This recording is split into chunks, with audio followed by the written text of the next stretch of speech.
This is a story of who we were,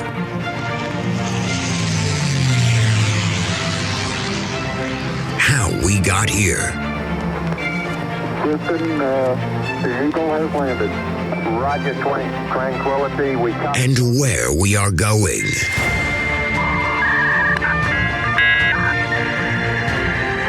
You've got mail. So join us as we take history off the page.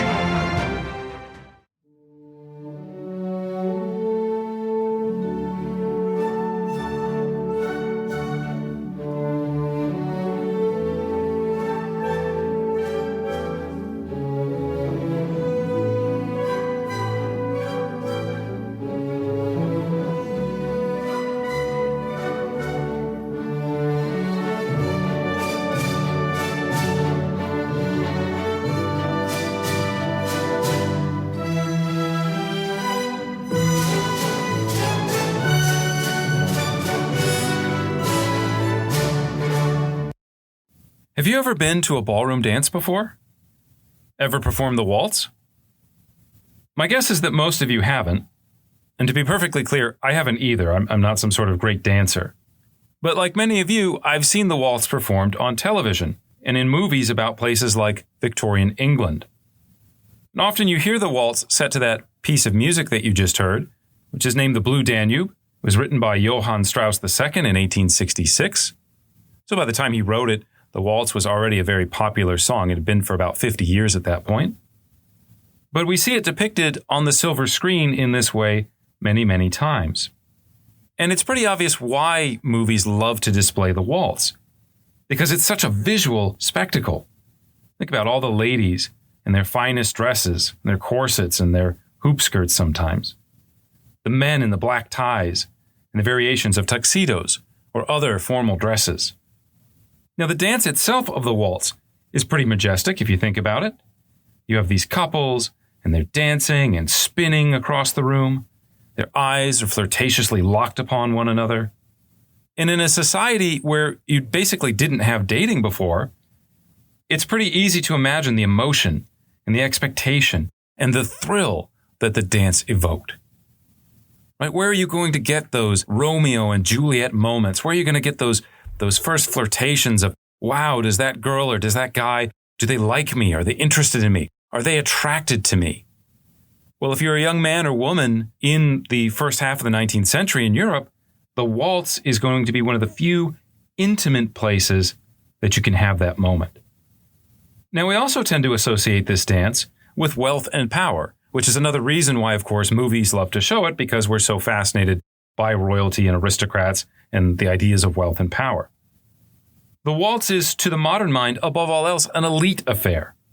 It's a scene from The Young Victoria, or Anna Karenina, or Beauty and the Beast even. Stanford University actually has an annual Viennese ball because it's Stanford. Stanford is an elite academic institution. The people that go there are often from affluent backgrounds, or they're sort of headed in that direction. And so, of course, they have a Viennese ball where they do a big waltz. Because that's what people do at elite institutions, right? But the waltz was actually quite revolutionary. It was quite shocking to contemporaries when it first spread from the countryside to the upper classes about 1750 in Germany. So by the end of the 18th century, it becomes more and more popular. And by the beginning of the 19th century, it is kind of one of the major dances of the aristocrats. But again, before it becomes popular, it is seen as something that is quite revolutionary and quite sort of shocking to contemporaries.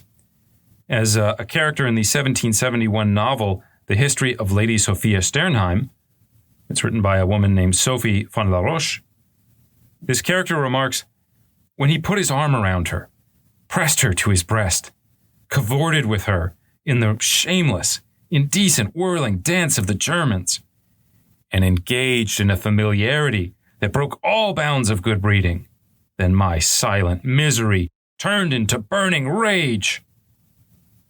Question for you. How does the waltz evoke rage? The waltz probably is something that is so tame today and so normalized that your parents probably don't even do the waltz. Maybe the baby boomers do the waltz. Maybe their parents did the waltz. But how does it evoke rage that seems silly to us? The answer is linked to some of the broader changes that we've been talking about so far in our podcast, especially the transition from a corporate society where people think about their identities largely in group terms. People think about, what am I? Who am I? Where do I fit?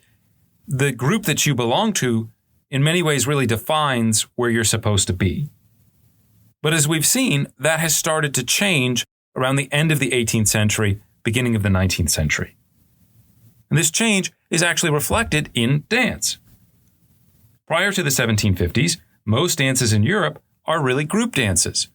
You don't have a partner. You don't go ask a girl to the ball and you hold her by the arm and, the two of you go off and dance together. Most of these dances are group dances where you're dancing with multiple partners throughout the dance. Think about something like the Virginia reel, for those of you that are more familiar with the sort of traditional Southern culture. Now, as we start getting into the 18th century, dances do change a little bit. You start to have partners. But even then, it's more like kind of parallel dancing than it is the idea that I'm dancing with this person, with this partner that's right next to me. But the waltz is different. The waltz involves holding someone else's hands, looking into their eyes, holding them, not just touching them, but holding them tightly, spinning around the room.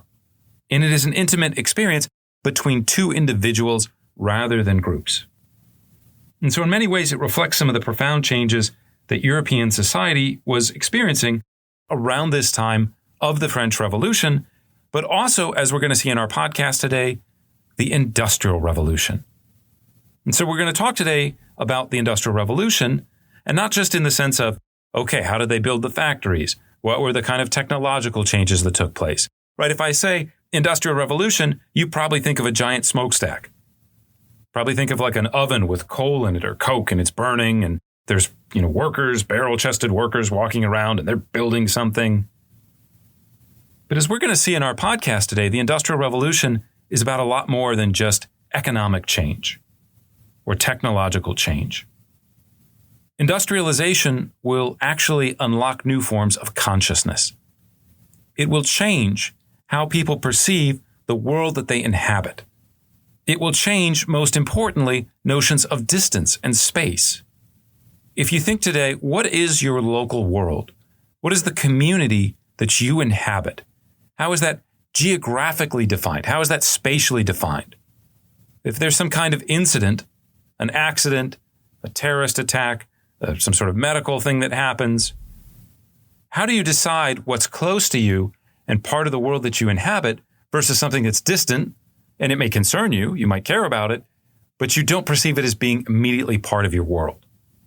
And I say this because those perceptions are heavily linked to notions of community. They are heavily linked to notions of identity. And these technological changes that are brought on by the Industrial Revolution, they will actually begin, as I said, to change consciousness and to create two new identities in the 19th century. The first of these identities is probably pretty obvious to you. We're talking about socialism or class-based identity, and we'll talk about that in a future podcast. The other one is national identity. Remember, we had talked earlier in the podcast series about this idea of local worlds. The people never strayed more than 5 to 10 miles from the place that they were born. And for 2,000 years, that was how Europeans lived.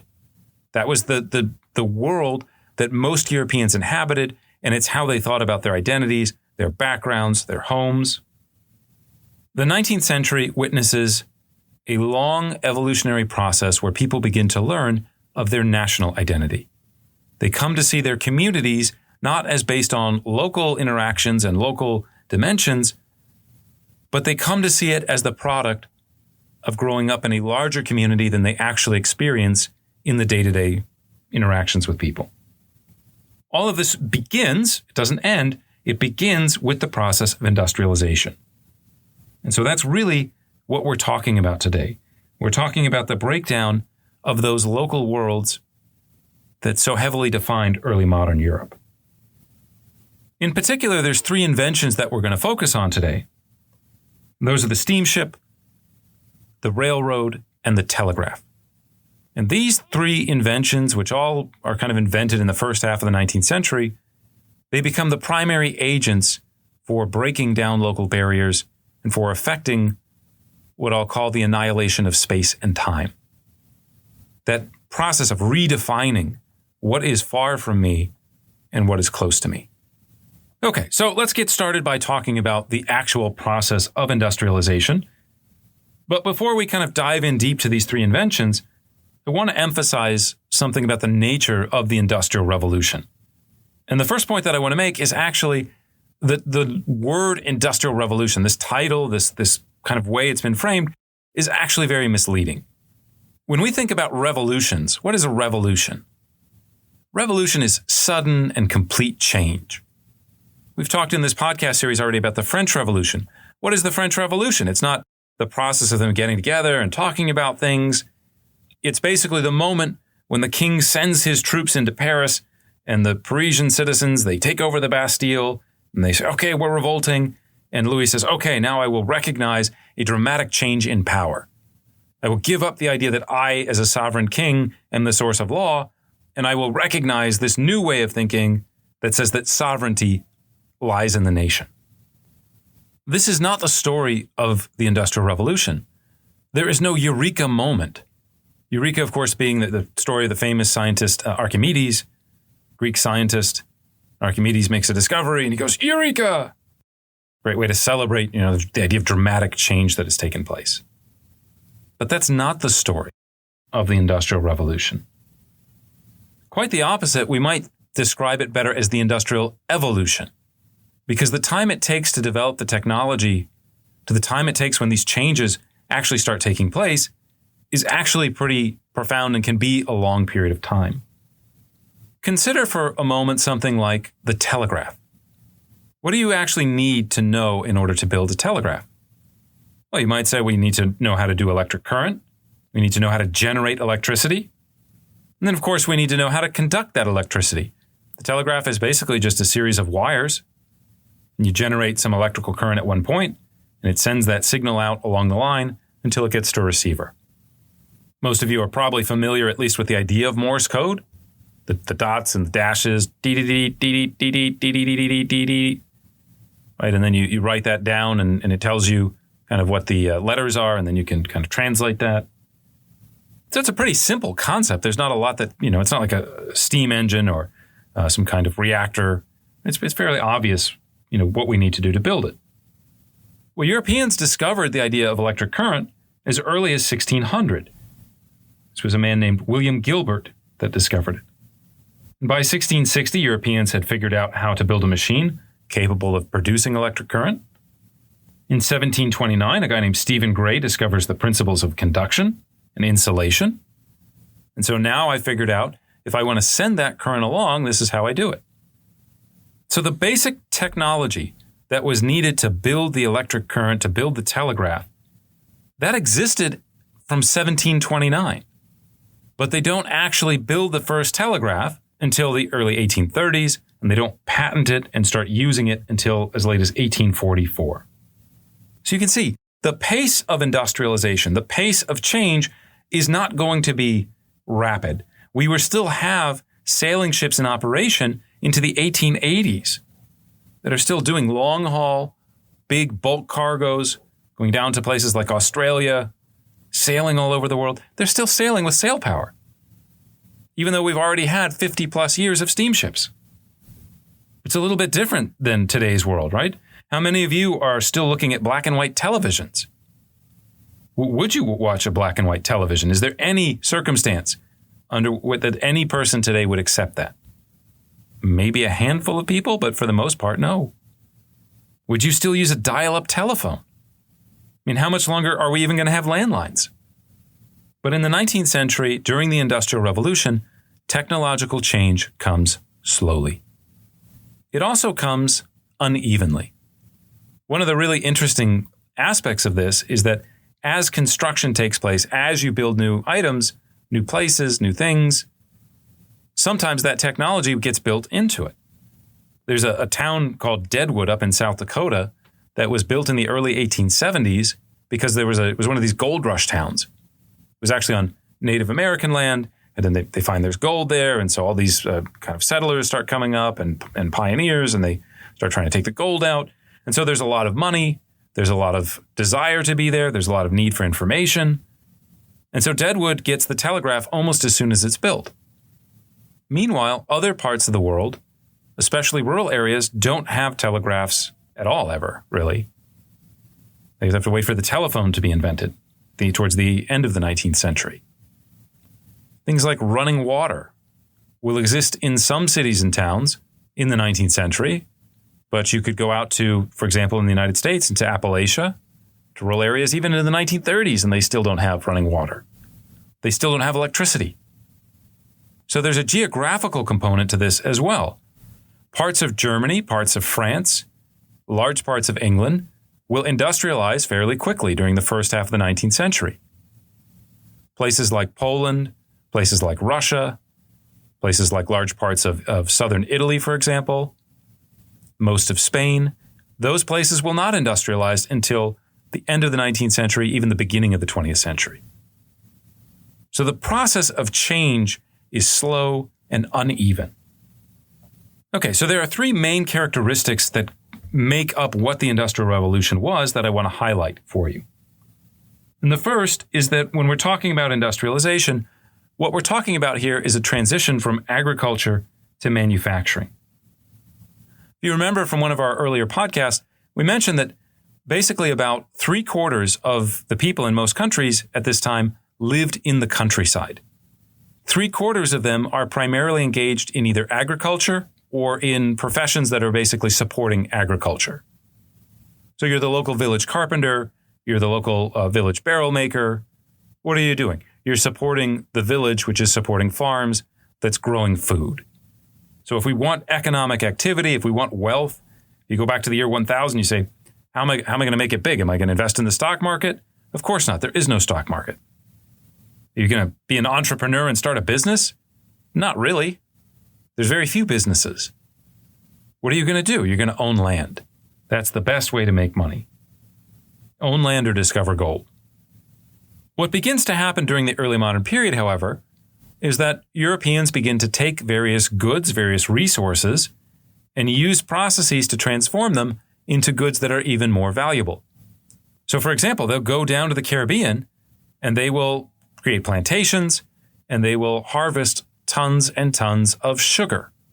And they take that sugar back to places like Glasgow, Scotland, and they put them into distilleries and they turn them into rum.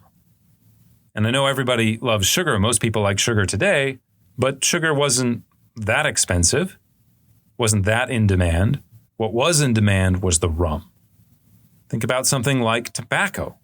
What do you do with tobacco? Well, you have the plant leaf, you dry it out, you turn it into snuff, you roll cigars. But you're talking about the process of taking a raw material, putting it through some sort of transformation, and then selling it for higher cost. Furs are another major kind of good, right? So you go out, you harvest all these furs, you transform them into coats.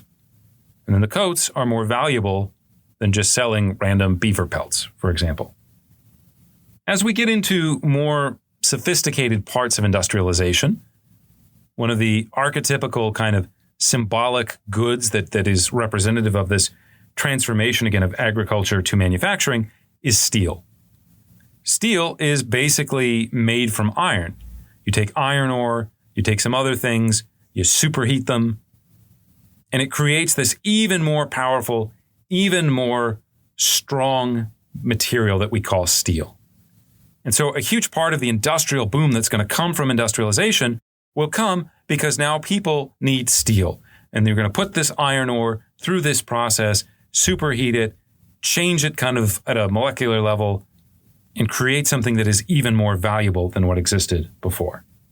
So again, the first characteristic of the Industrial Revolution is this transformation from agriculture to manufacturing. Now, the second major shift that occurs as part of this, again, revolution, evolution, whatever you want to call it, has to deal with energy. Think about before basically 1800, where is it that people get the energy that they need to do any task that you might imagine? Whether you're talking about plowing a field, grinding grain, transportation, of course, is always a big kind of use of energy. So where are people getting the energy to do that? Well, the answer is going to be primarily natural sources. If I want to go somewhere, the easiest way to get there is, well, I've got 2 feet and I can walk. If I want to plow a field, the easiest and cheapest way to do that is for me to get a tool and get out there and start digging. And so actually the number one source of energy for human beings before the year 1800 is other human beings or yourself. Now, of course, human beings are very clever. We've figured out other ways to assist us in the process of doing these things. If you watch movies, of course, the number one way of people moving around in the medieval or early modern period is by horseback.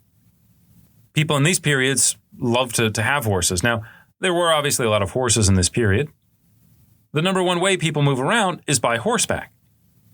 Now, there are actually a lot of horses in this period, as you might expect, but those horses tend to be owned primarily by wealthy people. Your average farmer on a village does not have a nice stable of horses to get him back and forth to town.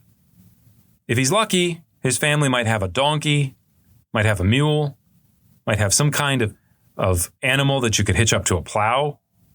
You've got oxen to help you kind of pull plows around, plow a field. But for the most part, people are reliant on either human energy, or in some cases, as we just saw, they have some animal energy.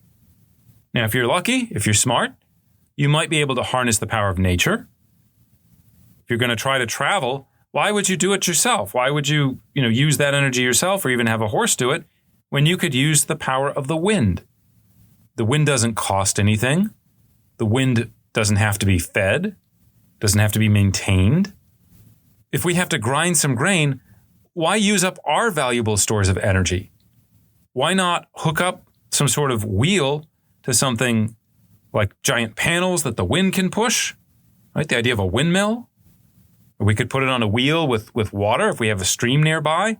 The water can make the wheel spin, and that can be attached then to other wheels that will then move the big millstone and grind the grain for us. And of course, last but not least, we also have wood. One of the uses of energy is to heat homes. So basically, you have these sources of energy that are natural sources. Natural sources come with a slight problem, however, and that is that they are fickle. If you have to ride a horse to go somewhere, how long will it take you to get, let's say, 100 miles by horseback? Well, we could talk about average times, but in the end, we don't know. If I say I'm going to meet you somewhere and I'm going to ride a horse to get there, well, it kind of depends what the weather's like. If it's a hot day, if it's super sunny, the horse probably isn't going to go as fast. If it's raining, if it's stormy, if it's muddy, that might affect things. We talked for a moment ago about sailing. Well, the direction of the wind matters quite a bit. If the wind's blowing the wrong way, then it's going to take me a heck of a lot longer to get there. What if the wind changes or shifts as I'm going? So the problem with these natural sources of energy is that they are not predictable. They're fickle. They change. My horse, it loses a shoe. All of a sudden, the horse is not going to go as fast or as far as it once did. So natural sources of energy, or animate sources of energy, better put, are fickle. When you get to industrialization, we start moving away from these fickle and unpredictable sources of energy, and we start relying on things that are predictable, like coal. If I have a train and I want to take that train from London to Manchester, I know exactly how much coal I'm going to need in order to make the boiler work to get the train to that city. I know exactly how much coal I'm going to need to go from Munich to Berlin. I can even predict what is the best point in the route that I'm going to have to refill my coal hopper. Coal does not get tired. And so it creates a predictability related to energy use that is revolutionary. It is hugely important to understanding how these changes then become possible. The final characteristic that I want to note before we start talking about those three inventions is the transition from human labor to mechanical labor. I just mentioned a moment ago that where do you get your energy before 1800? Well, the primary source is human beings. Human beings are doing the labor, are plowing the fields, are harvesting the crops. But this starts to change in very important ways again, is part of this process of industrialization. And probably one of the best ways to understand this is through the production of cloth. If we go back to 1700, cloth is a long and laborious process to try to produce. A lot of cloth comes from things like cotton, or maybe you're trying to make it from wool. But if you want to make it from wool, you've got to shear all the sheep, and you've got to spin all the threads. You've got to weave those threads into a cloth, and then stitch it all together to make clothing. Before 1700, to produce cloth is a family affair. Your whole family would operate one loom within your household. The mom would be involved, the dad would be involved, the kids would be involved. Everybody working just to make one loom operate. But then we start to see this slow process of technological change. In 1733, this guy named John Kay invents something called the fly shuttle, which makes it possible for just one person to operate a loom instead of two. The 1760s witnessed the introduction of the spinning jenny. It's kind of this mechanized spinning wheel. And along with something invented in 1769 called the water frame, it makes it possible to spin multiple threads at the same time. And so all of a sudden, the barriers to production, the amount of energy that has to go into producing things starts to decline, and especially within the production of textiles, of cloth. So that's why when we start talking about industrialization as historians, the kind of first place we start to see this is with textile production. There's another way that I think really illustrates the examples of how dramatically this transition from human labor to mechanical labor has a profound impact on European and also American society. And a really great way to think about that is to imagine yourself as someone that was taking over a plantation in the American South about 1776, so right around the time of the American Revolution. Let's say you were taking over a plantation. What crop would you grow? What crop would you say, we're going to invest in this, this is how we're going to make a lot of money?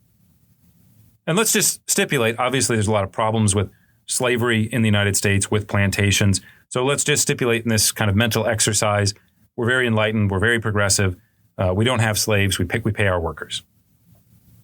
But what crop would you pick? Some people would say tobacco. Tobacco makes a lot of sense. Unfortunately, at this point, tobacco had become sort of overgrown, the soil was exhausted, and it was very difficult to grow large amounts of tobacco. You might say rice or indigo, but both of these are kind of bulk products that don't really carry over a high margin. It's not a great way to make a lot of money. Now, some of you are probably already saying to yourselves, Dr. Hansen, of course, it's obvious. We would grow cotton. There's a reason that they call it King Cotton in the South. Cotton was the number one product that was grown there, was the number one good that was grown there. Of course, everybody knows that cotton is the way to go. Well, before 1793, cotton is actually very difficult to grow and is not a very good cash crop. It's not very lucrative to be in the cotton business before 1793. One of the problems that they had is that there are different types of cotton, and the easiest one to grow only grows kind of where you're on the coastal areas. The kind of cotton that will grow in the interior, it's very difficult to process. If you've ever held like a real cotton ball, it's very sinewy, right? It's got all the little fibers that are there that kind of cling to each other. And if you take it off of the actual plant, it's not just the fibers there, but that's all bound up with seeds, with stems, with leaves, little parts of the plant. And if you want to process that, you have to pull all that stuff away. You have to take that out. Now imagine how long it's going to take you to do that for each cotton ball by hand every day. We're talking about an immense amount of labor to pull this off. So cotton is not economically viable, especially in the interior of the American South before 1793. What happens in 1793? We have this guy from Massachusetts named Eli Whitney who comes down and he looks at the problem and he starts fiddling around with sort of mechanical device, and he invents something called the cotton gin. And the cotton gin is very simple. If you've ever seen a picture of it, or if you go on Google and take a look at it on like Wikipedia, it's basically just this crank. And there's some metal parts. But what it does is it pulls all of that seeds, all of those leaves, all of that sort of debris, it pulls it away from the cotton fibers. And so it dramatically transformed the production of cotton in the American South. Before 1793, one slave working for a full day could probably go through or process about 1 pound of cotton per day. After 1793, that number goes up to 50 pounds per day. So the amount of cotton that one can kind of produce into more of a finished good goes up times 50 because of mechanization. And as a result of that, cotton production now suddenly becomes economically not just viable, but becomes valuable. Cotton production in the American South on the eve of the introduction of the cotton gin is about 500,000 pounds in 1793. 15 years later, in 1807, it is over 80 million pounds of cotton produced in the U.S. 500,000 to 80 million pounds in just 15 years. All basically because it's mechanized. There are a number of profound consequences that flow from this invention. For one thing, there are arguments that slavery was basically a dying institution, that there never would have had to have been a civil war because it basically was too expensive to keep slaves. Forget the moral questions of slavery. There's an economic cost, right? You have to feed them, you have to house them, you have to deal sometimes with medical issues that may pop up. You have to pay the overseers to look over them as well. And so there's an economic cost to slavery that as the prices for tobacco, as the prices for rice and indigo, as all those fall, it makes people think, well, maybe slavery isn't such a useful economic institution. And again, there's obviously many, many moral questions. I'm not trying to legitimize slavery. I'm just saying that there is an economic side of things that probably would have eliminated it. But these radical transformations that are enabled by the Industrial Revolution makes slavery viable economically speaking. The price of a slave in the Virginia market in the 1780s, before the cotton gin is invented, is about $80 a slave. By the time you get into the mid-1800s, that number has gone up to $800 to $1,000. So almost a tenfold or even bigger than tenfold increase in the price of slaves, because now slaves are more valuable because the cotton gin enables them to produce so much more cotton. Now, there is a positive side to this story, which is that as more and more cotton is produced, this means prices overall for textile goods will fall.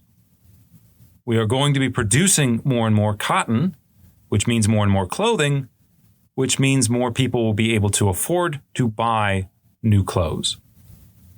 I'm not saying it outweighs, obviously, the cost of slavery. I would actually argue the opposite.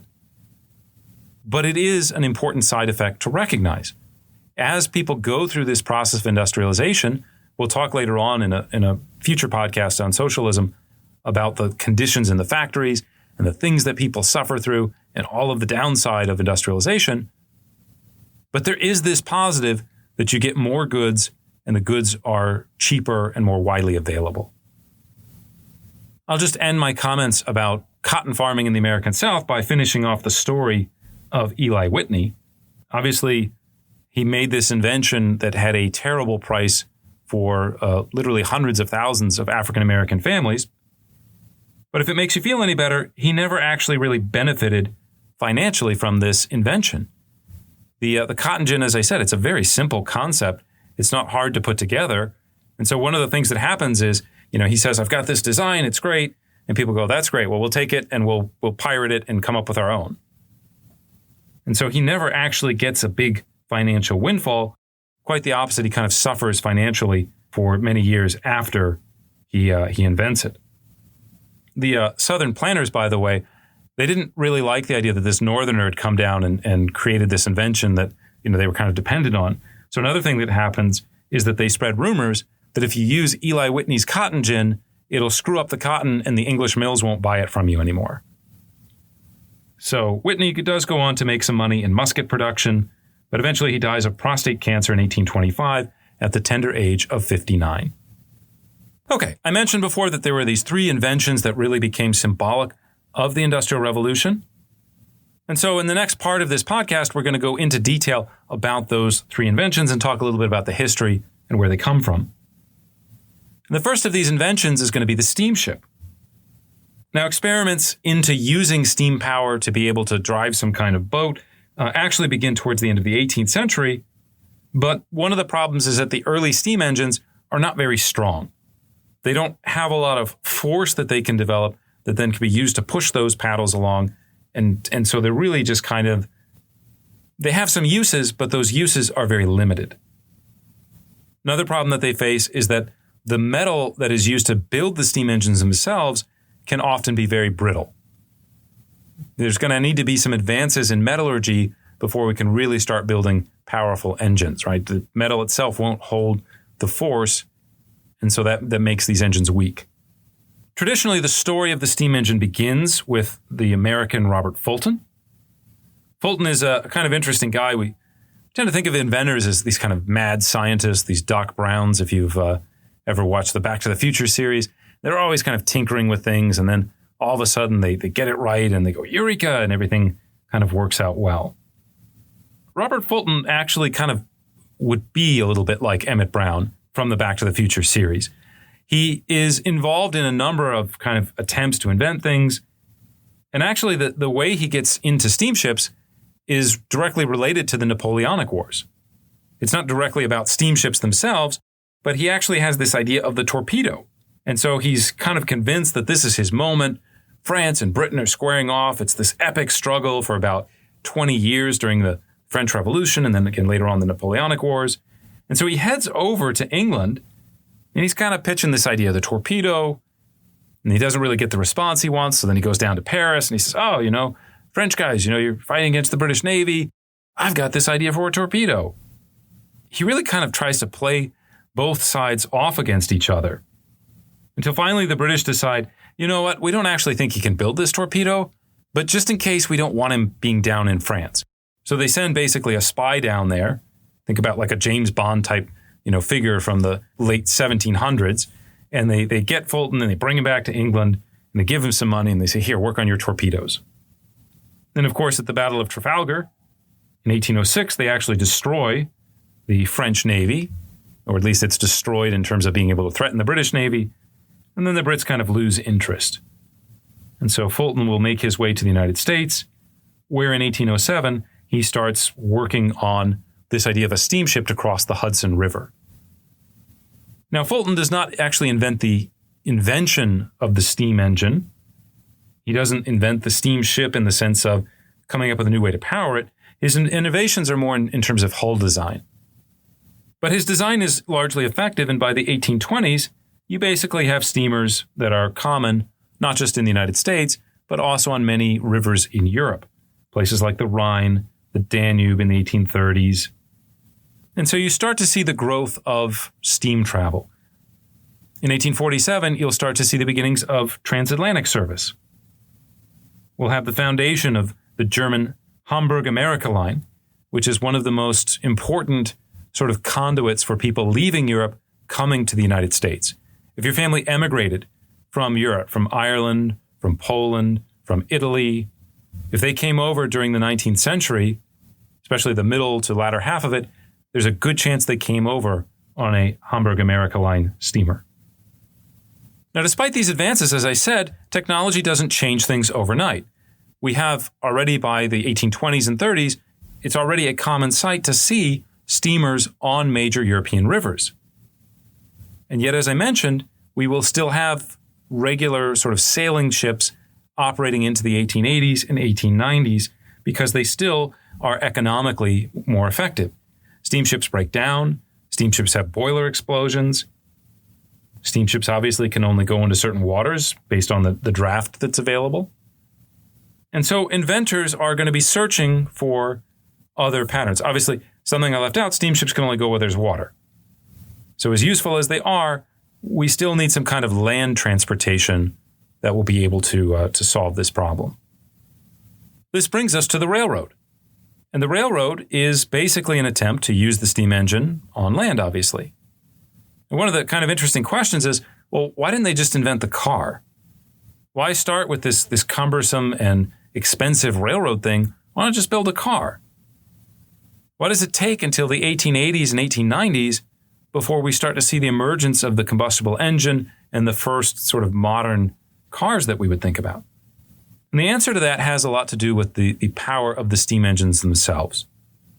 Basically, if you want to go somewhere, there's this principle called friction, where there's sort of like invisible forces kind of resisting your attempt to move. And so you need an engine that's powerful enough to overcome that friction. Well, in the first half of the 19th century, as I mentioned, these steam engines are not very powerful. We don't have steel boilers for the most part. We don't even have strong kind of cast iron boilers in many places.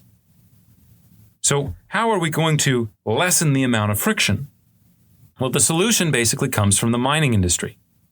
If you think about mining, what do miners do? They're moving around a lot of heavy rocks. They have to move it up large distances, large elevations. And so one of the things that they realized was to have just a cart with wheels, that wasn't enough. To make it more effective, to make it more efficient, you put those things on iron rails. Because the rails are smooth, that reduces the amount of friction and it lets you move larger, heavier weights. Well, this is essentially where the railroad comes from. Originally, those carts were pulled by horses, were pulled by people, but by the time we get into the 1820s, they start experimenting with putting steam engines and creating locomotives that will now move those along. And the guy that really plays the biggest role in this development of the railroad was a Cornish miner's son named Richard Trevithick. Trevithick was an ambitious and an energetic young man who began building small-scale engines in 1803. In 1804, he's basically challenged. He wants to win a bet. And so he builds this engine that manages to carry 10 bars of iron and 70 passengers, 9.5 miles, ripping along at the dramatic pace of 5 miles an hour. I mentioned these early engines are not very strong. They don't go very fast. 5 miles per hour is all this engine can do, which is basically about a jogging pace for most people. Now, over the course of the next 20 years, a number of engineers and inventors kind of gradually work on this. They improve the effectiveness. They make the boilers more powerful. They make the engines more powerful. One of the things that was an early problem is that if you think about these early engines, they're very heavy. And so when you put them on the rails, they have a tendency to crack the rails. I mentioned that in the mines, they used iron rails, but when they first started railroads, they tried using wooden rails. And not surprisingly, they found that that wasn't a very good solution to the problem because the rails kept cracking. So one of the solutions they come up with is they say, instead of trying to put all this weight on just 4 wheels, let's have 8 wheels. We'll make 8 wheels, and that will better distribute the weight, and that's why modern locomotives have so many wheels. They also start using wrought iron, which is a stronger form of iron for the rails. And so eventually, again, they begin to build these powerful machines that can go up to speeds of like 30 to 40 miles an hour, that are stronger and that can pull more weight. Now, many times when historians discuss the invention of the railroad, the first guy that's given credit for it is a man named George Stephenson. And the name of his railroad, his engine is called the Rocket in 1829. Stephenson was actually one of several people that was working on this issue of the railroad at this time, of the idea of how to move heavy loads. And he gets his sort of claim to fame by participating in this competition. Basically, they were trying to build a rail line between Manchester and Liverpool, and so they decided they were going to have this competition. And so eventually there's 5 different engines that compete in this first one. One of them is kind of very interesting. It's not a railroad engine like we think of today. It's actually a bunch of horses that are on a treadmill. But anyways, they have this competition. They see who's going to be the number one engine. Interestingly enough, Stephenson's was not the fastest engine. He wasn't winning the race initially. He only wins it because his chief competitor breaks down. But in the end, he wins the competition. And the company that owned the operating line buys the Rocket, buys sort of similar designs from him, and they start rail service between Manchester and Liverpool, which are two of the most important early sites of industrialization in England. In its first year of service in 1831, that rail line will move 444,000 people and deliver tens of thousands of tons of goods as well. You know, when I mentioned to you the speed that Trevithick's first engine went at, racing along at 5 miles an hour, when I say, the rocket was so much better, it could get up to like 30 miles an hour, most of you probably aren't very impressed. But people living in this period were incredibly impressed. And it's not just in England either. In Germany, the first railroad opens on the 7th of December, 1835. It's not a very long stretch. It's about 7 kilometers, about 4 miles, give or take a little bit. And it's between these two towns of Nuremberg and Fürth that actually people were going back and forth between, because 4 miles is not that long to walk, if you think about it. In its first year of operation, this German rail line takes over 800,000 passengers. Within 10 years, the total amount of rail lines in Germany increased exponentially from 454 kilometers to 5,700, and by 1885, it's over 35,000 kilometers. Even today, even when we have cars, we have planes, rail travel in Europe is still enormously popular. It's very, very easy to move about in a country like Germany because the rail lines are so well developed. If you lived in a major city, you probably would not need a car if you live in Germany, because you've got the local transportation system, you've got the regional transportation system, you've got the international rail lines. And so trains have had this enduring popularity in Europe especially. The final invention that I want to talk about today is the telegraph. And we kind of already went into the technological side of things. So I guess it'll be enough just here to note that this question of how do we move information around has been one that societies have dealt with for centuries. If we want to understand the secrets of probably history's greatest empire, which was the Mongols in the late Middle Ages, a huge part of the success of the Mongols is that they're able to transmit information from one point to another. They ride on horseback. They have very sophisticated ways for transmitting information, and that allows them to kind of manage their empire in a way that many other countries couldn't do. The issue of moving information was also central to the Napoleonic Wars. Napoleon actually comes up with this idea of relaying information using telescopes. So you build these kind of optical telegraphs where you've got somebody with a telescope and they're looking at a hill and they see what the other person says. They could use flags at one point. Later on in the 1830s, they start trying to use optical telescopes, but none of this really works that well. I can have optical telescopes, but if it's foggy out, if it's raining, it's not going to help too much. And so it's in the late 1830s, early 1840s that we start to see the real development of the telegraph. You guys know about Samuel Morse probably, who invented not just the telegraph, but the system of dots and dashes that became the major language known as Morse code. The first commercial operation began when this guy named William Fothergill Cooke of England put in a telegraph between Paddington Station in London and West Drayton. It was a distance of just 13 miles, but it transmitted its information instantaneously. By 1851, cables had been laid between England and the continent. By 1866, between Europe and America. And by 1871, most major towns across the globe were connected via telegraph. Now, these three inventions that I've been talking about carry out a very specific and important historical function. And the thing that they do, we might say, is they annihilate space and time. They transform in very radical ways notions of distance, notions of what is close to me and part of my local world and what is far away. And there's a very easy kind of mental exercise that we could do to kind of bring this point home. If I say to you, you don't have a car, there are no buses, no trains, no airplanes, how far away from the place that you live would you be willing to go in one day? If there was some event taking place that was 5 miles away, there was a concert, and you really wanted to go to the concert, would you walk 5 miles to go to the concert?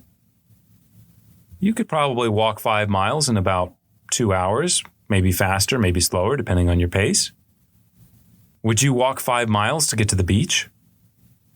Would you walk 5 miles to go to a grocery store? Some of you would. Some of you wouldn't. Some of you would say, well, I might do it for a concert. I might, if I got Super Bowl tickets and I had to walk 5 miles to get there, yeah, I'd probably do that. That's a special event. Doesn't happen that often. I said, would you walk 5 miles to school every day? Probably most of you would not want to do that. What about 10 miles? What about 15 miles? Some of you are saying, I wouldn't walk a mile. How about let's talk about feet. Let's talk about, yards or meters if you're not in the United States. Those people living in the early modern and medieval villages in Europe never went more than 5 to 10 miles from the place they were born because they didn't have the ability to do that. They didn't get lots of information from other parts of Europe because there just wasn't a way to convey that information in a timely manner that they could then access. The 3 devices that I begin to describe today change those boundaries. Would you go to the Super Bowl if you had to hop on a train and go 5 miles away? Of course you would. In fact, would you go to the World Series with baseball? Would you go to an NBA Finals or something like that? Would you go to the World Cup? Of course you would. Millions of people do. They use public transportation all the time. Would you go into New York City if you lived in New Jersey in a place like Hoboken? Would you go to Manhattan? Would you trek all the way to Brooklyn to meet up with some friends? Well, if you had to sail there yourself, if you had to walk, then probably not, unless it was a very special occasion. But it happens every day. Thousands of people will do that because they can. Because the time commitment, the energy investment is so low. And so this is what I mean when we're talking about annihilating distance. If you're someone who lives in, again, Hoboken, New Jersey, and you want to go to Manhattan, it doesn't feel like a very far distance because technology has annihilated that sense of distance.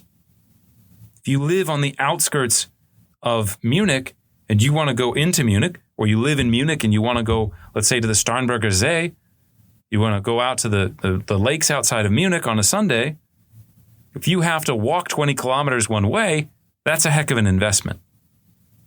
If I can hop on a train, if later on I can just get in my automobile, well, that's not too bad at all.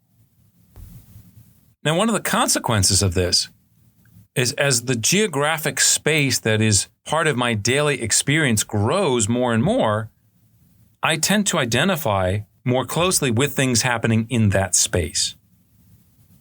So if I am living in a major city like London, and I can only go where I can walk, then I think primarily about what happens in my own neighborhood and things happening in other parts of London, let alone other parts of England, seem less relevant to me.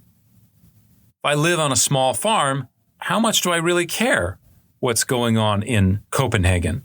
What's going on in Stockholm? What's going on in Rome? It's very distant from me.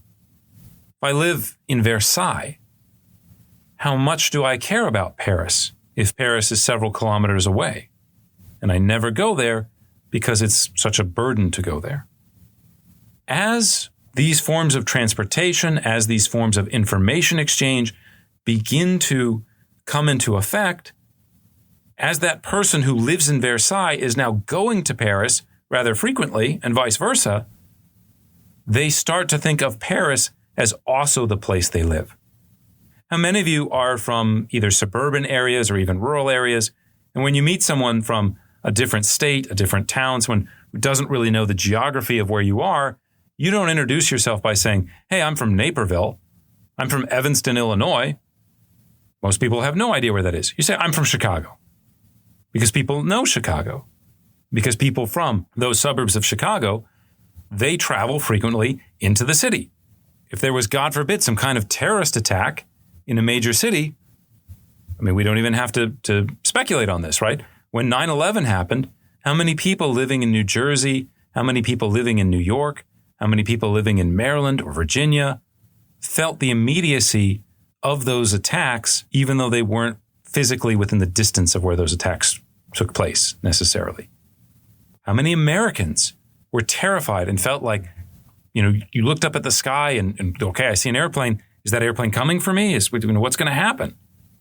You feel this way because you are constantly bombarded with information, and in some cases, you constantly travel and move within those areas.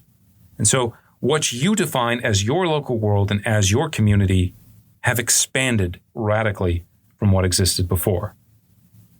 There's a number of interesting ways that we can see this collapse of space and time reflected. One of the things that is really fascinating is in 1838, we have the invention of the guidebook, basically a travel guide.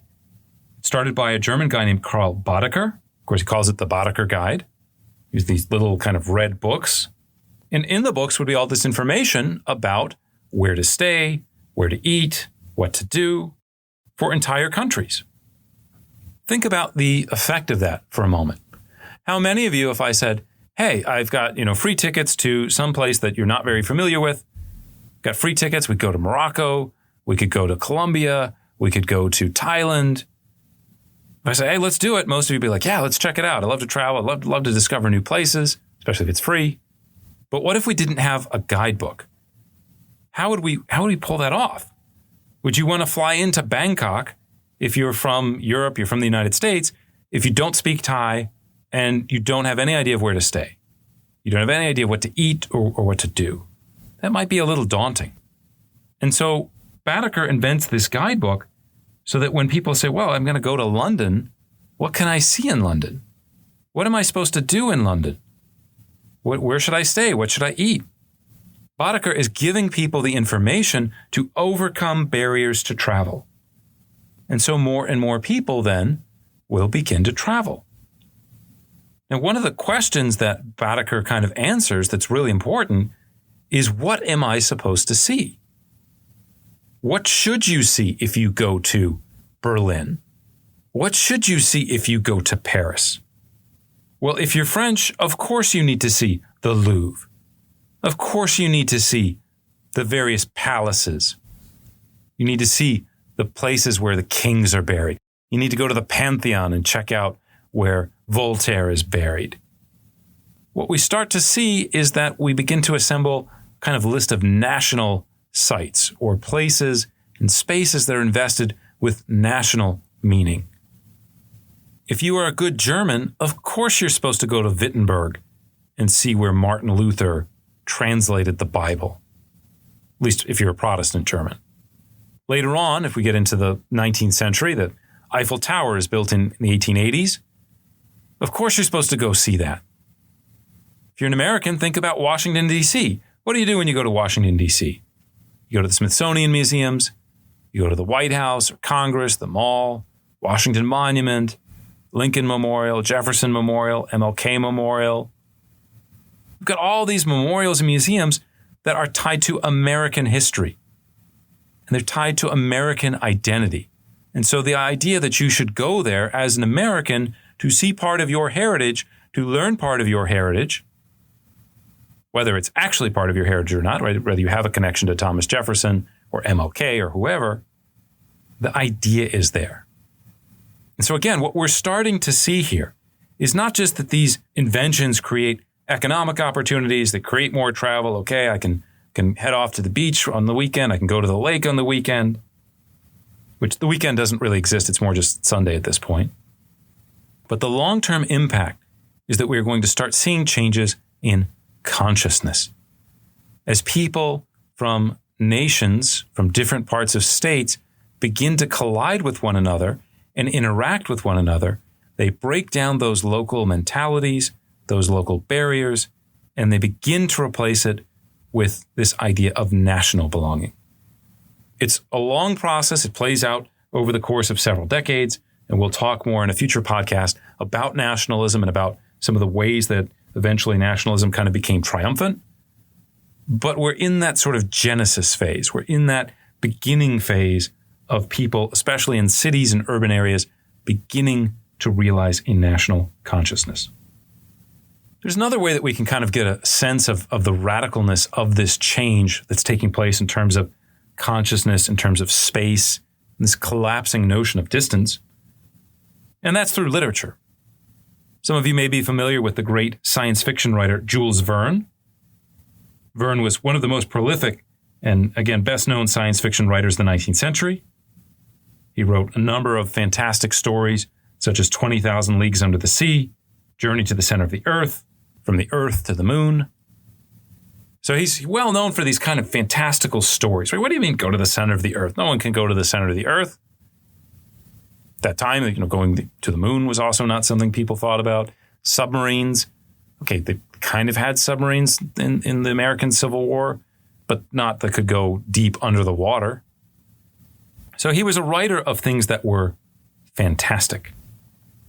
Well, in the early 1870s, Verne got this idea for writing a story about how small the world was, celebrating these technologies such as railroad and steamship. And that book became known as 80 Days Around the World. The story is basically, there's this adventurer, Phileas Fogg, and he's having a debate with someone about, wow, the world's really changing, isn't it great? And they make a bet. Fogg says, I bet I can get around the world in 80 days.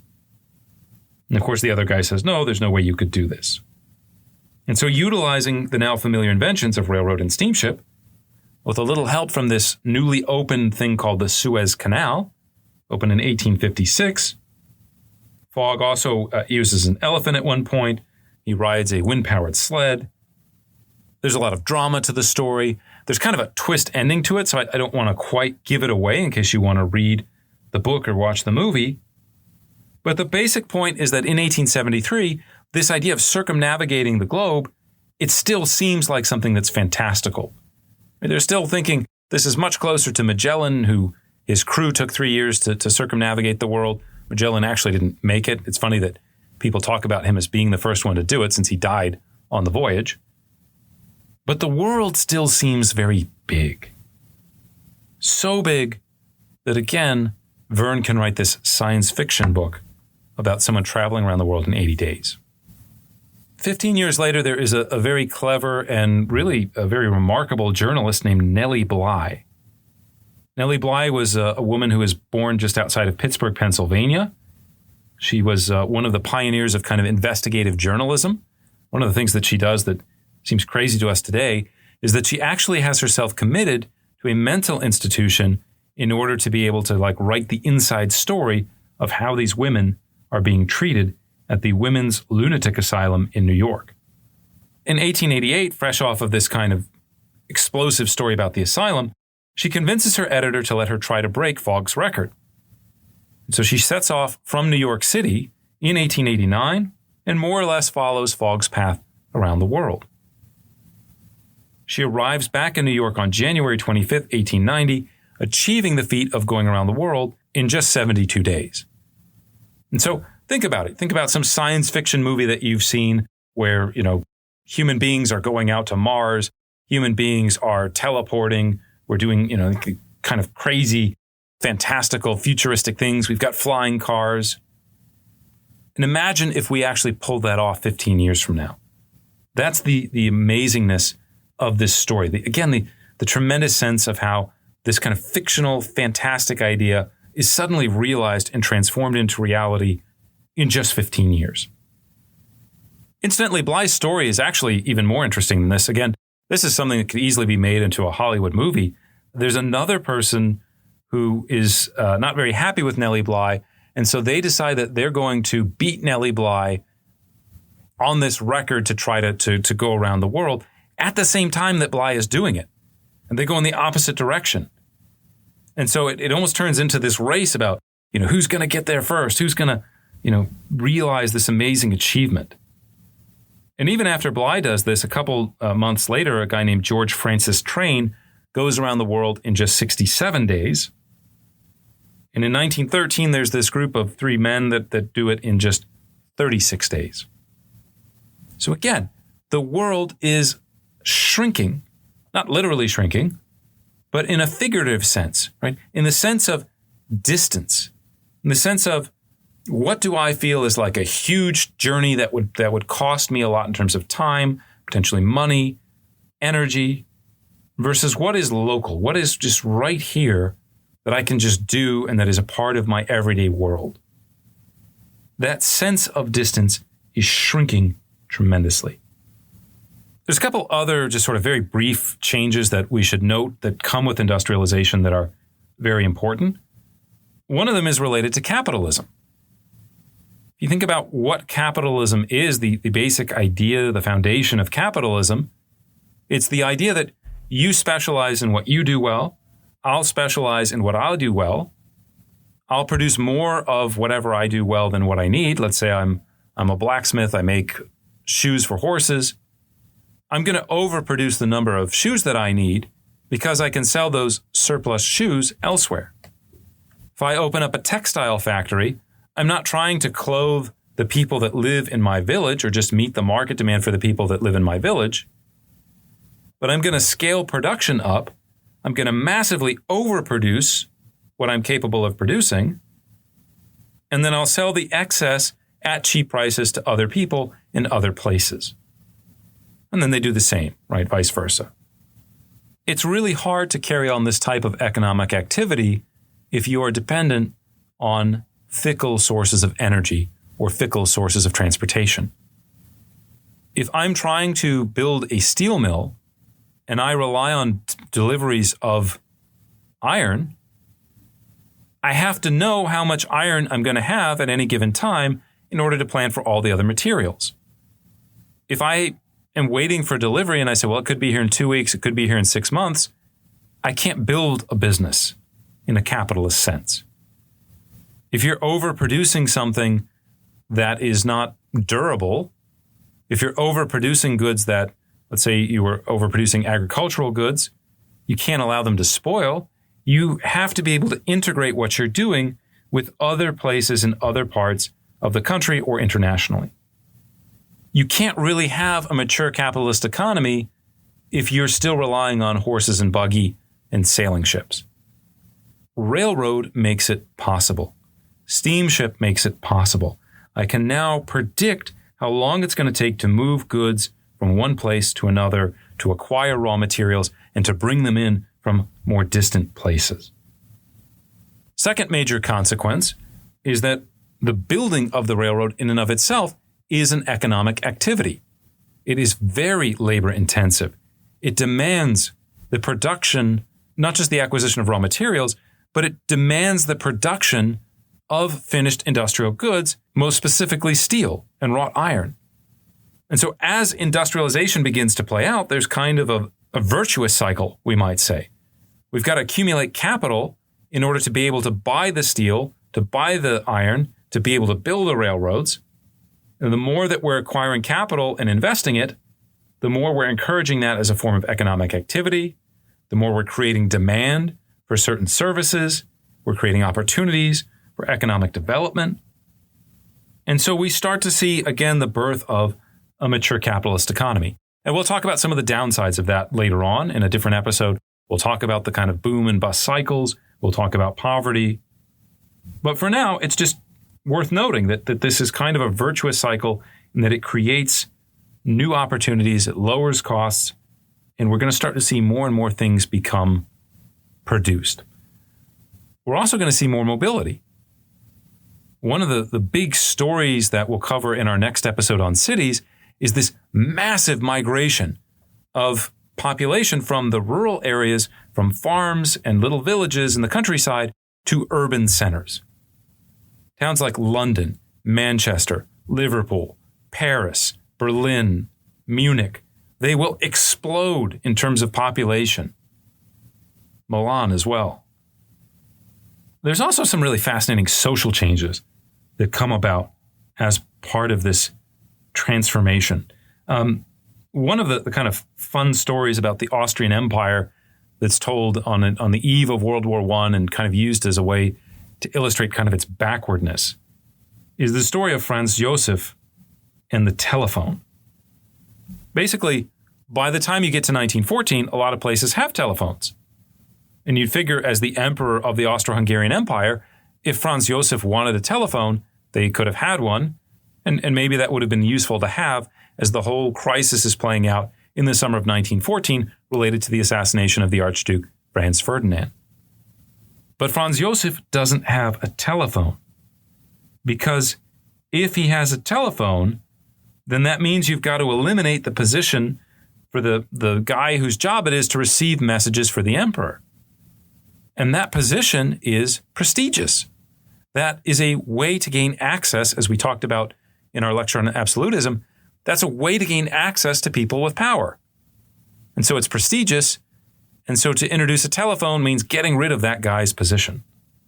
Technology flattens older orders and creates disruptions. Technology also changes notions, as I said, of distance. And we've been talking about that kind of as a positive thing. Right now, people can travel more, people can vacation a little bit. Leisure travel is kind of born in this period.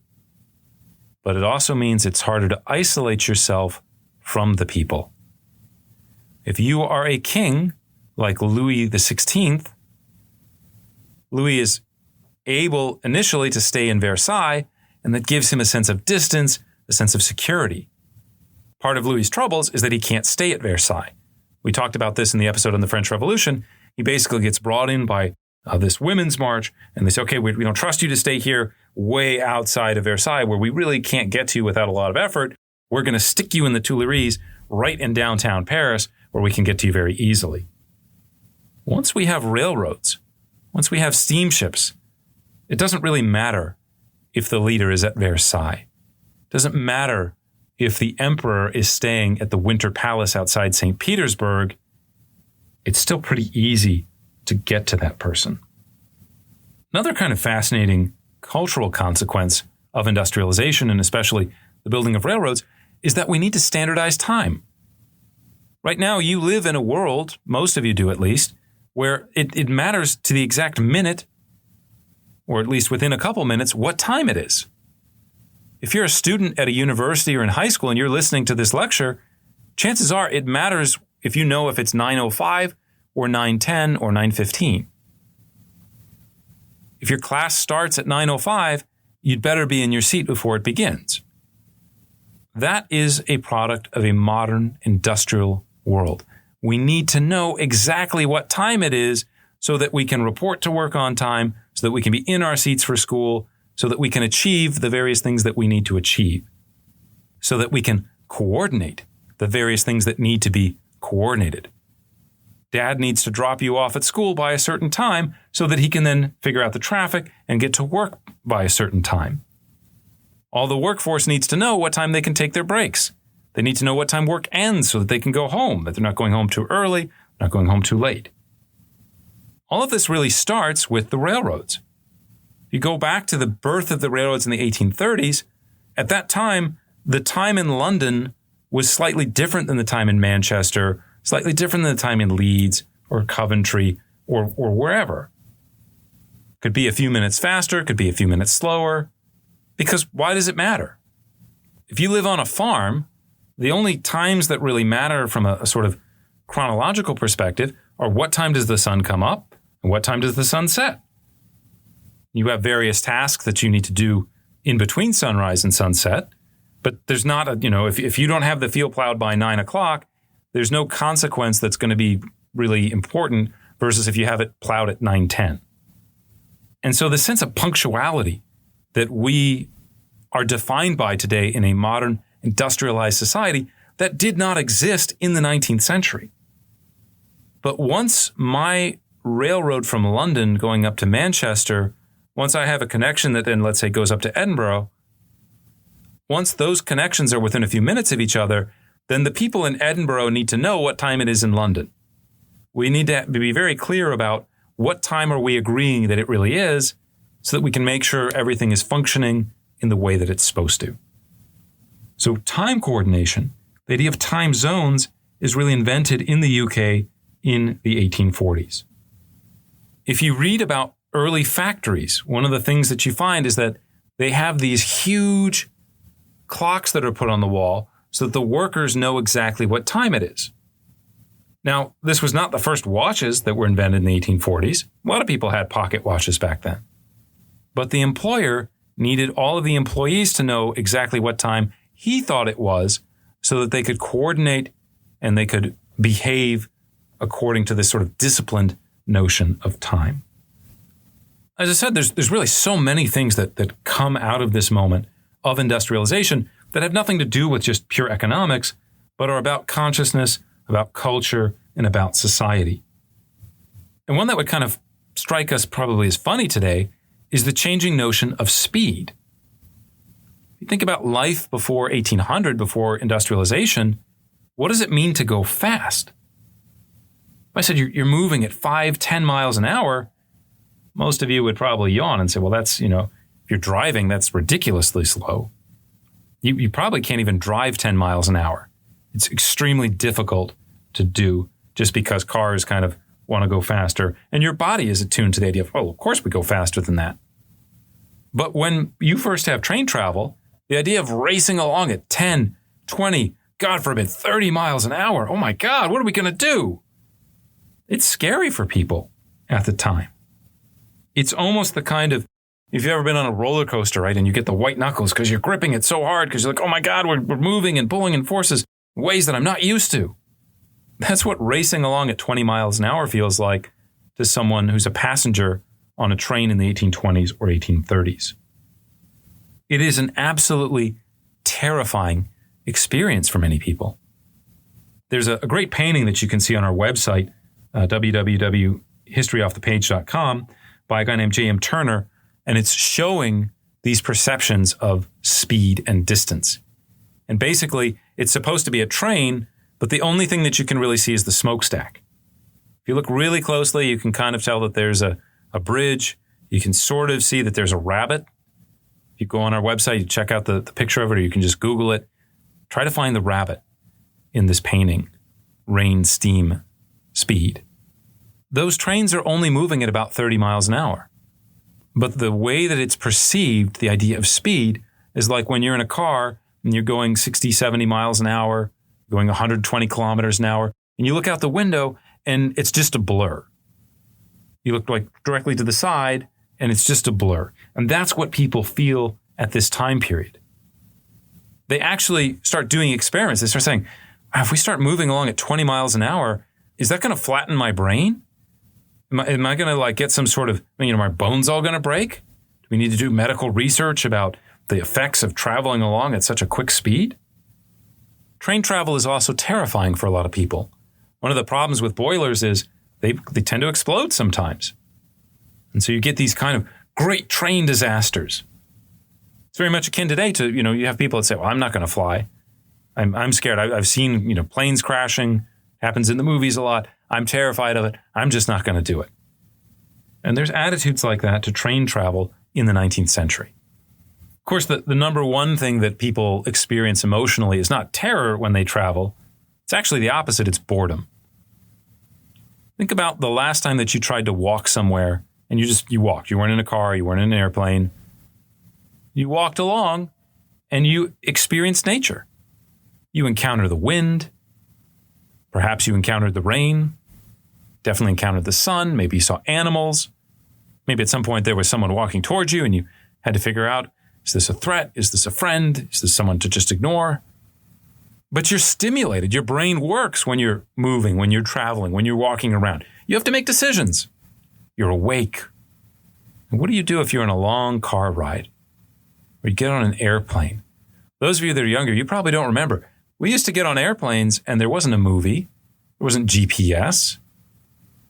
You can look out the window, maybe if there's no clouds, but if you're flying over a big desert or you're flying over the water, there's not much to look at. You don't experience the feeling of wind or rain or sun or even cold, really, or heat. Air travel is probably one of the most boring things that one can imagine. But that's another consequence of travel. What are you going to do when you're on the airplane and you don't have video entertainment, modern sort of electricity and things like that? You read a book. You read a newspaper. And so this whole kind of industry begins to develop or grows as people spend more and more time on trains to try to entertain them, to try to give them something to do while they're bored on the trains. Some of you, if you have a flight the next day, some of you say, well, I'm just going to pull an all-nighter so I fall asleep on the plane. The people were doing that in the 19th century. They said, I've got a 3-hour train ride tomorrow. I'm going to stay up to make sure that I'm tired enough to fall asleep on the train. The last thing that I just want to mention about these changes, I've been talking mostly about kind of positive things that we look at and say, wow, that's really nice. Lives are getting better. You're able to travel more. The last thing I'm going to mention, though, is a danger that we, especially giving this lecture here at the end of 2021, we are all too familiar with. And that is the danger of mobility. Being in a world that is interconnected means that when danger occurs, it can move more rapidly and more quickly to impact your life. In late 2019, early 2020, there were stories about this weird, very dangerous virus called COVID-19 or coronavirus. And it was located basically in the city of Wuhan in China. And then it began to spread ever so slowly. And then it was in other countries in Asia. And then it was in Italy all of a sudden. And then before you knew it, it was everywhere. And the entire world just kind of shut down, first for a couple of weeks. And then in some ways, we're still dealing with the consequences of this 2 years later. This isn't something that is novel or new that is experienced in the 21st century. There's a long history of the danger of disease and mobility that goes back to the 19th century. A great example of this phenomenon that I'm talking about would be the story of cholera. Cholera basically originates in Central Asia, but it is brought to Europe by the steamship and by the railroad. In the spring of 1892, for example, a new strain of this disease, cholera, emerges in Afghanistan, and it quickly spreads across Eurasia following the rail networks. It reaches Moscow by July, Kiev by mid-August, and migrants basically bring it to the ports of Bremen and Hamburg, and then it enters Germany. The results of this particular strain of cholera are absolutely devastating. It kills in the city of Hamburg about 13% of the population. A different outbreak in Hungary in 1872 claims more than 500,000 lives. Now, cholera spreads in large part by contaminated water. It's a bacterial infection that attacks the small intestines, and it produces a lot of vomiting and fever and diarrhea. And then because of the way that they had set up the sanitation systems, a lot of times the sewage and the drinking water get combined or contaminate one another. We'll talk about this more in our next episode on cities. But again, this is one of the consequences of industrialization. As that sense of distance begins to collapse, the ability for threats and dangers also becomes more immediate. And so we have this represented in the 19th century through cholera. It's obviously still with us today as we deal with COVID-19. Okay, I'm going to wrap things up there. We've spent quite a bit of time now talking about industrialization. I hope you enjoyed the show. If you'd like to find out more about industrialization or any of the other lectures that we offer, check out our website, www.historyoffthepage.com. You can also follow us on social media. We also appreciate your support through Patreon or Venmo. There are some expenses that are related to putting together this podcast, and we really appreciate those of you that have reached out to kind of help us make this possible. In our next episode, we're going to discuss, as I said, the rise of the modern city. We'll talk about urbanization. We'll talk about not just these kind of raw numbers and, okay, why are the people coming and the kind of traditional historical story, but we're really going to get into questions of like, what is life like for ordinary people living through this period? If we could go in a time machine and go back to the year 1840 and step into London and say, okay, we're going to spend a day here. What are we going to eat? What are we going to order to drink? How should we sort of approach this strategically, knowing some of the problems associated with water? I just talked about cholera a bunch. Cholera is a major killer. It's a real factor. Maybe water is not what we want to order with our meal. So again, we'll talk about what life is like, what the experiences are like of people in this period as we transition to an urban lifestyle, some of the challenges, some of the things that they like to do. Again, the personal experiences of it all. So be sure to join us next time as we take history off the page.